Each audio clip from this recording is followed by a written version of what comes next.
वावेला नहीं मचाता है, बच्चे की मौत पे मोमिन गरीबान नहीं फाड़ता है, दुकान अगर ठप हो जाए तो मोमिन सर दीवार से नहीं टकराता है। अगर मोमिन को आजमाइश में मुब्तला किया जाए, जो अल्लाह 10 साल तक अच्छा खाना खिलाया पिलाया है, अगर वो अल्लाह 5 साल तक आजमाइशों में डाल दे, उस अल्लाह को सारा इख्तियार हासिल है। और 10 साल तक नेमतें खाता रहा, अगर अल्लाह ने आजमाया है तुमको, फिर यहाँ वावेला क्यों मचाता है, क्यों शोर हंगामा करता है? हमने तो कुछ नहीं किया था, ऐसा क्यों हो गया? हम तो अपने जानने अपनी दानिश में मैंने कोई गुनाह नहीं किया था, ये क्यों हो गया? ये है एक तो करेला उस पर नीम चढ़ा, यानी सर से लेके पांव तक गुनहगार है, उसके बावजूद ये कह रहा है कि हमने तो कोई गुनाह नहीं किया था, मेरा कारोबार क्यों बंद हो गया? हम तो अपनी जानकारी में कोई ऐसा जुल्म नहीं किए थे, फिर हमारे साथ ऐसा क्यों हो गया? ये बोलना तुम्हारी सख्ती और शकावत का बाइस है।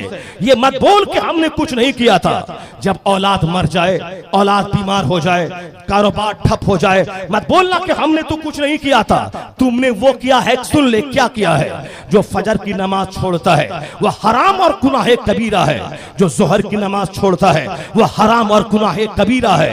पांचों नमाजें छोड़ना हराम और गुनाह कबीरा। हुजूर कहते हैं मन तरका सलात मुतअम्मदन फकद कफर, जिसने जानबूझकर नमाज छोड़ दी उसने कुफ्र किया, यानी कुफ्र के वो करीब पहुंच गया। मुस्तफा कहते हैं एक मोमिन और काफिर के दरमियान जो चीज फर्क पैदा करती है वो है नमाज। हुजूर कहते हैं अस्सलातु इमादुद्दीन, नमाज दीन का खंबा है। मन तरका सलात फकद हदमत दीन, जिसने नमाज को छोड़ा उसने दीन के खंबे को ढा दिया। हुजूर कहते हैं बेनमाजी का अंजाम कारून, फिरौन और हामान के साथ होगा कयामत के दिन। फिरौन इसीलिए काफिर हुआ, बादशाहत ने काफिर बनाया।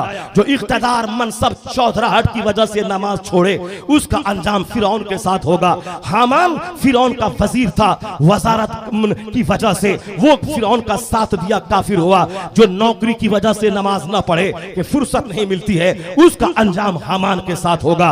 कारून बहुत बड़ा बिजनेसमैन ताजिर था, तिजारत और मालो दौलत की मोहब्बत ने उसको काफिर बनाया।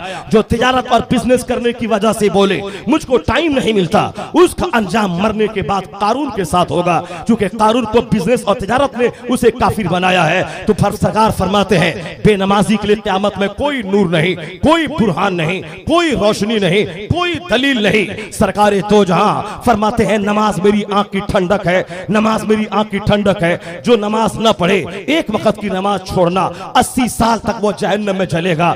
एक वक्त की नमाज छोड़ना गुनाह कबीरा है, वो हज भी कर ले उस वक्त तक ये गुनाह माफ न होगा, जब तक कि जो कज़ा नमाजें हो गई हैं जिंदगी में उन कज़ा नमाजों को वो अदा न कर ले।